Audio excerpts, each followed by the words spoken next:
Security forces యొక్క ధర్మం ఏంటి అన్నది ఒక కొటేషన్ ఇచ్చాడు. ఆయన ఇచ్చిన కొటేషన్ లో ఆయన ఏమన్నాడంటే, సెక్యూరిటీ ఫోర్సెస్ లో గాని సాయుధ దళాల్లో గాని పనిచేస్తున్న వాళ్ళ ప్రథమ కర్తవ్యం ఏంటంటే దేశం యొక్క రక్షణ, ఆ తర్వాత దేశవాసుల యొక్క పరిరక్షణ. ఇది మొదటి కర్తవ్యం. రెండవది వచ్చి నీతో పాటు పనిచేస్తున్న వాళ్ళ రక్షణ, వాళ్ళ సంక్షేమం. మూడవది వచ్చేసి నీ సొంత రక్షణ, నీ సంక్షేమం.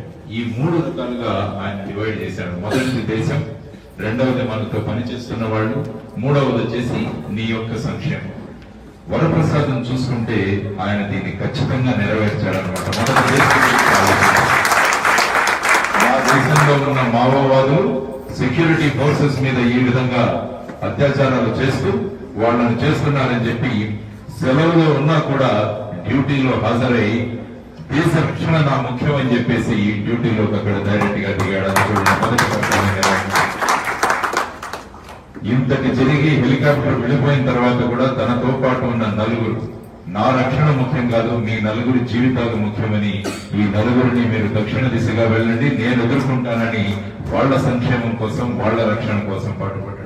చివరిగా తన గురించి ఆలోచించాడు. ఇది ఒక సాయుధ దళాలలో పనిచేస్తున్న ఎవరికైనా ఇదొక మార్గదర్శకంగా చేసే విషయం. ఎందుకంటే దీనికి అంత కారణం ఏంటంటే ఇటువంటి లక్షణాలు ఎక్కడొస్తాయన్నది కూడా మనం ఆలోచించాలి.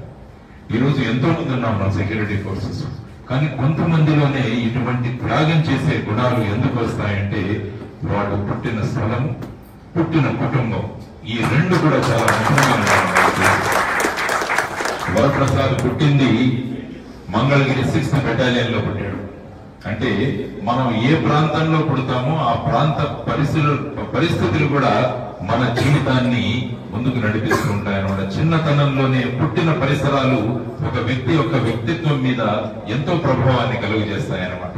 అటువంటి మంగళగిరి బెటాలియన్ హెడ్ క్వార్టర్స్ లో పుడితే, ఎందుకంటే పోలీస్ లైన్స్ నేను చూశాను ఎప్పటి నుంచి, అక్కడ వాతావరణం వేరుగా ఉంటుందంట. ముఖ్యంగా బెటాలియన్ హెడ్ క్వార్టర్స్ ఎలా ఉంటుందంటే ప్రతి ఒక్కరూ డ్యూటీ, క్రమశిక్షణ, దీని గురించి మాట్లాడుతుంటారు.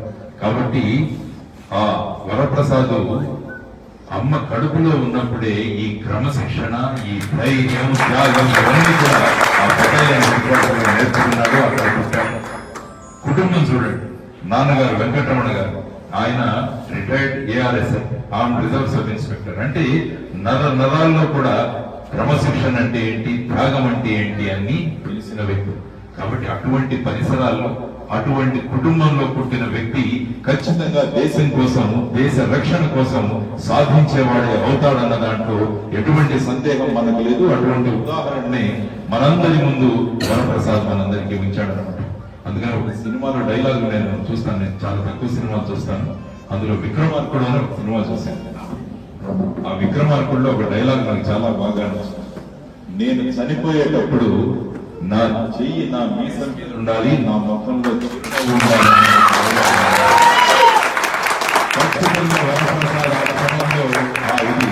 వరప్రసాద్ చూసి ఆ సినిమాలో డైలాగ్ పెట్టింటారని నేను అనుకుంటాను. కాబట్టి అటువంటిది గొప్ప జీవితం. అందుకనే ఒక మహానుభావుడు అంటాడు, నువ్వు వెళుతూ కనీసం 10 మందిని ఇన్స్పైర్ చేయకుండా వెళితే నీ జీవితం వ్యర్థం అంటాడు. ఈ రోజు చూడండి వరప్రసాద్ ఎంతమంది యువతరాన్ని, మా అందరికీ కూడా ఆదర్శప్రాయుడు వరప్రసాద్ అనమాట. అటువంటి అదృష్టం చాలా తక్కువ మందికి మాత్రమే దక్కుతుంది. కాబట్టి ఈ రోజు ఈ సభ ఎలాంటిదంటే ఒక గర్వించదగ్గ సభ.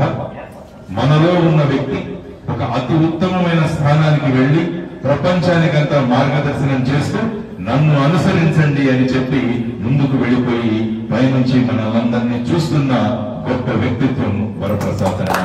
అటువంటి సభలో మనం ఈరోజు పాల్గొనడం చాలా మన అదృష్టం. వాళ్ళ తల్లిదండ్రుల బాధలు నేను గుర్తు తెచ్చుకోగలను. తల్లిదండ్రుల బాధలు అది చెప్పారు మా మిత్రుడు అప్పారావు గారు. వాళ్ళ అబ్బాయి కూడా పాపం PG మెడికల్ చేస్తూ యాక్సిడెంట్ లో చనిపోయాడు. ఆ శోకం ఎలా ఉంటుందన్నది అది వర్ణనాతీతం అన్నమాట, అది వర్ణించలేదు. నేను కూడా మహారాష్ట్రలో మా జోగ్ గారు అని చెప్పేసి ఆయన రిటైర్డ్ DGP, ఒక అబ్బాయి ఎయిర్ ఫోర్స్ లో ఉండేవాడు, ఇంకొక అబ్బాయి IPS లో ఉండేవాడు. ఆయన బ్రతికుండగానే వీళ్ళిద్దరు కూడా చనిపోయారు అనమాట. వాళ్ళ అంత్యక్రియలు ఈయన చేయాల్సి వచ్చింది. అది ఒక తండ్రి జీవితంలో మనం తలుచుకుంటే ఆ రోజు అసలు రాకూడదు ఎవరి జీవితంలో అనుకుంటాం. కానీ వీళ్ళ కుటుంబంలో ఇలాగుంటే భరతమాత అక్కడ తన ముద్దు బిడ్డను చూసి ఎంతో గర్వంగా ఆనందంగా ఉందన్నమాట. అటువంటి అవకాశాన్ని భరతమాత కల్పించడం కూడా వరప్రసాద్. కాబట్టి అటువంటి గొప్ప వ్యక్తిని గురించి మనం ఆలోచించడం, మనం మాట్లాడుకోవడం, మన పిల్లలు ఎస్పెషల్లీ చాలా మంది యువతరం వరప్రసాద్ని ఆదర్శంగా తీసుకోవాలన్నమాట. అంటే చదువుకున్నాడు, మ్యాథ్స్ బిఎస్సి చేస్తున్నాడు, ఉస్మానియా యూనివర్సిటీలో ఎంఎస్సి మ్యాథ్స్ చేస్తూ, అంటే దాన్ని బట్టి తెలుస్తుంది మంచి చురుకైన విద్యార్థి అని చెప్పేసి. పోలీస్ డిపార్ట్మెంట్ లో ఉద్యోగం రాగానే దాన్ని వదిలేసి వెంటనే జాయిన్ అయ్యాడు. కొన్ని సంవత్సరాల్లోనే ఇన్స్పెక్టర్ గా ప్రమోషన్ కూడా తీసుకున్నాడు. చూడండి, ఇవన్నీ చూస్తుంటే ఏంటంటే అంకిత భావం మనకు కనిపిస్తుంది. ముఖ్యంగా నక్సల్వాదులతో పాటు పోరాడే సంఘటనలో చాలా అప్రమత్తంగా ఉండాలి. నేను కూడా 2.5 సంవత్సరాలు గడిచిరోలి అనే జిల్లా మహారాష్ట్రలో పనిచేశాను. మేము ఇన్స్పెక్టర్లు, కానిస్టేబుల్స్ అందరం వెళ్ళి అడవుల్లో పడుకునేవాళ్ళం రెగ్యులర్. అటువంటి పరిస్థితులు ఎలా ఉంటాయో మాకు తెలుస్తుంది. యాక్చువల్గా ఈ సీన్ మీరు ఆ టీవీలో చూశారు, దాని గురించి ఒక్కసారి ఆలోచించుకోండి. 70 మంది చుట్టూ ఫైర్ చేస్తున్నారు, మనం 5గురు ఉన్నాం, హెలికాప్టర్ లో వెళ్ళారు, ఇంకా హెలికాప్టర్ ఎక్కబోతున్నాం, ఫైరింగ్ అయింది, హెలికాప్టర్ వెళ్ళిపోయింది, మనం 5గురు ఉన్నాం. ఇప్పుడు ఏం చేయాలని మనం ఎప్పుడు కూర్చొని ఆలోచించినా కూడా మన మనసుకి ఇది స్ఫురించదు. యాక్చువల్గా ఆ సమయంలో రియాక్ట్ అయ్యి నలుగురిని మీరు వెళ్ళిపోండి నేను చూసుకుంటానని చెప్పి వెళ్ళడం అంటే ఆ క్షణం అది చాలా కాబట్టి అటువంటి అందుకనే అంటారు సింహం పడుకున్న సింహమే పుడుతుందని చెప్పేసి సింహానికి కన్నా ఈ తల్లిదండ్రులను నమస్కారం చేస్తున్నారు. ఎందుకంటే అమ్మ ఒగ్గు పాలతోనే పిల్లవాడికి ధైర్యం నూరిపోతుంది. నాన్న తన డ్యూటీలో పిల్లవాడికి క్రమశిక్షణ నేర్పించాడు. కాబట్టి ఇటువంటి తల్లిదండ్రులకు పుట్టిన పిల్లవాడు ఖచ్చితంగా దేశానికి గర్వకారణంగా అయ్యాడు. మనందరం కూడా గర్వంగా చెప్పుకుంటున్నాం వరప్రసాద్ గురించి. మా ఊరు వరప్రసాద్ ఇప్పుడు మాట్లాడారు, ఎవరు మాట్లాడరు, వరప్రసాద్ ఊరు అంటారు. అది అంటే ఊరి పేరునే మార్చేశారు వరప్రసాద్ అంటే చాలా తక్కువ మందికి ఈ అవకాశం వస్తుంది. అందుకనే ఒక మహానుభావుడు అన్నాడు, మనం పుట్టినప్పుడు దేహాన్ని సంతరించుకుంటాం, వెళ్ళిపోయేటప్పుడు దేవుడి దగ్గరికి వెళ్తామంటారు. ఆయన ఏమన్నాడంటే దేహాన్ని సంతరించుకుంటాం, దేవుడి దగ్గరికి వెళ్ళిపోతాం, కానీ ఒక్కటి గుర్తుంచుకోండి, ఈ దేహానికి దేవుడికి మధ్య దేశం ఉంటుంది, దాన్ని మర్చిపోకండి. మనం చేసే ప్రతి చర్యల్లో కూడా, మనం చేసే ప్రతి విషయంలో కూడా దేశం గురించి ఎప్పుడూ ఆలోచిస్తున్నారు. అందుకనే ఇప్పుడు ముందు వ్యక్తులు రామారావు గారు కానీ, తర్వాత వచ్చేసి మా వక్తలు రామ్ నరేష్ గారు కానీ, వీరందరూ ఏం మాట్లాడారంటే ఇటువంటి అవకాశం చాలా తక్కువ మందికి వస్తుంది.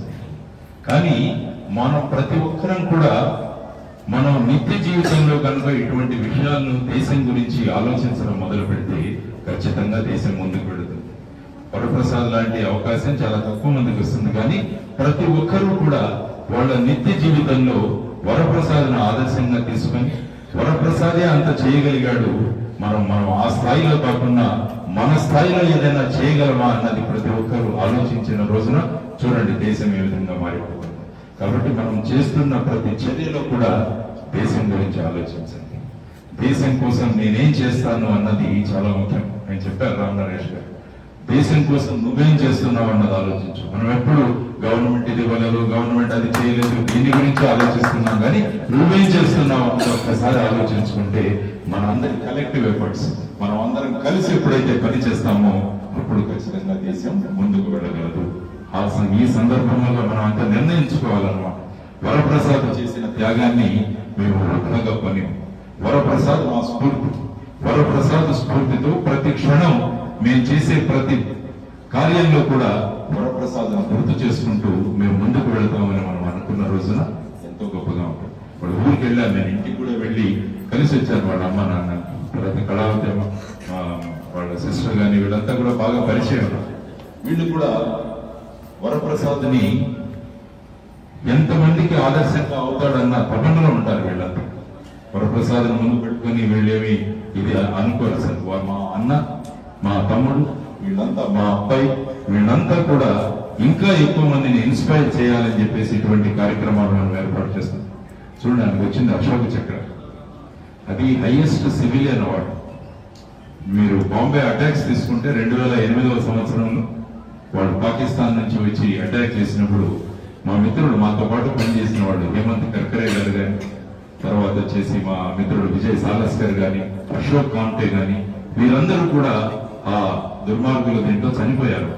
వాళ్ళందరికీ కూడా అశోక్ చక్ర అవార్డు ఇవ్వడం జరిగింది అనమాట. అంటే సివిలియన్ ఫోర్సెస్, అంటే ఆర్మ్డ్ ఫోర్సెస్ కాకుండా సివిలియన్ ఫోర్సెస్ లో ఒక వ్యక్తి అతి ఉత్తమమైన అవార్డు ఏదైనా భారతదేశంలో అనుకుంటే అది కేవలం అశోక చక్ర మాత్రమే. కాబట్టి అశోక చక్ర నుంచి గౌరవించారు. ప్రొఫెసర్ పాఠం ఏమైనా ఉందా మన లెసన్స్? కాబట్టి ఈసారి నా ప్రయత్నం ఏముంటుందంటే మన పాఠాల్లో వరప్రసాద్ ఒక పాఠం అవ్వాలి. మన టెక్స్ట్ బుక్లో వరప్రసాద్ గురించి ఒక లెసన్ రావాలి ఖచ్చితంగా. అంటే చిన్న పిల్లలందరూ కూడా స్ఫూర్తి పొందుతారు, ప్రేరణ పొందుతారు. అదొకటి చేయడం. తర్వాత వచ్చేసి కలెక్టర్ గారితో, ఎస్పీ గారితో, తర్వాత గ్రేహౌండ్స్ అధికారులతో మాట్లాడి ఆ 36 సెంట్ల భూమి ఏదైతే ఉందో దాన్ని అలొకేట్ చేసేటట్టు, దాన్ని ఇచ్చేటట్టు కూడా నా తరఫున నేను చేసుకోవాల్సిన చర్యలు నేను ఖచ్చితంగా చేస్తాను. ఈరోజు ఆ మహానుభావాన్ని మనం అంతా గుర్తు తెచ్చుకున్నాం. అతను చేసిన త్యాగాలను మనం గుర్తు తెచ్చుకున్నాం. మనం అంతా గర్వపడుతున్నాం ఈరోజు వరప్రసాదం చూసుకోవాలి. కాబట్టి జన్మ అంటే అలా ఉండాలన్నమాట. అందరూ గర్వించే జన్మ మనుషులది అయితే ఎంత అద్భుతంగా ఉంటుంది కదా అనే ఒక సంకల్పన ఈరోజు వస్తుంది. కాబట్టి ఈరోజు మనం అందరం ఒక కృత నిశ్చయం చేసుకుందాం. వరప్రసాద్ లాగా మేము కూడా దేశం కోసం ఖచ్చితంగా ప్రతిరోజు పనిచేస్తామని మనం నిర్ణయించుకుంటే అది నిజంగా మనం వరప్రసాద్కి మనం ఇచ్చే నివాళులు అన్నమాట. కాబట్టి ఈ రోజు ఇచ్చే నివాళి మేము కూడా వరప్రసాద్ను స్ఫూర్తిగా తీసుకుని మా ప్రతిరోజు మా నిత్య కృత్యాలలో వరప్రసాద్ను ఆదర్శంగా పెట్టుకుని మా జీవితాలు కూడా ఆదర్శవంతంగా చేసుకుంటాం. మేము ఒక్కొక్కరము కనీసం ఒక 10 మందికి ఇన్స్పిరేషన్ ఇచ్చే విధంగా మా జీవితాలను మలుచుకుంటామని మీరు అనుకున్న రోజున చూడండి, ఈ ప్రాంతం మొత్తం దేశానికే మార్గదర్శనం చేసే ప్రాంతంగా తయారవడానికి చాలా సులభమవుతుందని మేము తెలియజేసుకున్నాను. కాబట్టి ఈ రోజు వెంకటరమణ గారికి, తండ్రి గారికి, మా సత్యవతమ్మ గారికి, వారిద్దరికి కూడా ఈ రోజు ప్రతి సంవత్సరం వస్తుంటుంది. కానీ మీ పిల్లవాడు చేసిన త్యాగం అది లక్షల కోట్ల మందికి అదొక స్ఫూర్తిదాయకమైందమా. అది చాలా మంది తక్కువ తల్లిదండ్రులకు ఇటువంటి అవకాశం దొరుకుతుంది. కాబట్టి మీ కడుపున పుట్టిన వరప్రసాద్ ఈ రోజు ఇంతమంది పిల్లలకు ఆదర్శమయ్యాడంటే అది నిజంగా ఒక పెద్ద గర్వకారణం అని నేను మీకు తెలియజేసుకుంటున్నాను. అదేవిధంగా వరప్రసాద్కి పాఠాలు చెప్పిన గురువులు కూడా చాలా ముఖ్యం. వాళ్ళు కూడా వరప్రసాద్లో ఆ విధంగా దేశభక్తిని నూరిపోయడం వల్ల ఆ విధంగా ముందుకెళ్ళాడు. అందువల్ల మనం అందరం కూడా వచ్చే సంవత్సరం మళ్ళా ఏప్రిల్ 17 కార్యక్రమం లోపల మనం అనుకున్న 2 విషయాలు, పాఠ్యాంశంలో వరప్రసాద్ని ఒక పాఠ్యాంశంగా మార్చడం, ఏదైతే అక్కడ ఒక పార్క్ ఒకటి డెవలప్ చేసి వరప్రసాద్ గారి ఒక స్టాచ్యూని మనం ఏర్పాటు చేసి ఏదైతే అనుకుంటున్నామో ఈ రెండింటిని కూడా నా పర్సనల్ టార్గెట్లుగా నేను పెట్టుకుంటున్నాను. నా సొంత టార్గెట్లుగా ఈ 2 ఈరోజు పెట్టుకుంటున్నాను. కాబట్టి వచ్చే సంవత్సరానికి ఈ 2 పూర్తి చేసి మనం ముందుకు వెళదాం అన్నది నా సంకల్పం. ఈ రోజు ఇటువంటి చైతన్యవంతమైన కార్యక్రమంలో, ఇటువంటి స్ఫూర్తిదాయకమైన కార్యక్రమంలో, ఇటువంటి గొప్ప మహానుభావుడి గురించి 4 మాటలు చెప్పే అవకాశాన్ని నాకు కల్పించినందుకు ఈ మన వరప్రసాద్ ఫౌండేషన్, ఈ వెల్ఫేర్ ఫౌండేషన్ ఏదైతే ఉందో వారికి కూడా నేను ధన్యవాదాలు తెలియజేస్తున్నాను. అతని స్ఫూర్తిని ఈ విధంగా ముందుకు తీసుకెళ్తూ ఎంతో మందికి ప్రేరణ కలిగించే కార్యక్రమాలు మేము చేస్తున్నాను. కాబట్టి ఆ కార్యక్రమాల్లో కూడా నాకు అవకాశం కల్పిస్తే నా వంతుగా నేను ఖచ్చితంగా మీతో పాటు ఉంటాను. ఈ ఫౌండేషన్ ఇంకా అలాగే ముందుకు నడిపిద్దాం. ఇంత పెద్ద సంఖ్యలో హాజరైన మీ అందరికీ కూడా ధన్యవాదాలు తెలియజేస్తూ, ముఖ్యంగా విద్యార్థులు చాలా మంది వచ్చారు. కాబట్టి నేర్చుకోండి. వీళ్ళు రియల్ హీరో. మన జీవితంలో ఎవరైనా ఒక ప్రేరణ కలిగించారంటే వరప్రసాద్ లాంటి వాడిని. కాబట్టి వీటిలో పాఠ్యాంశాలు చదవండి. Please subscribe New Waves.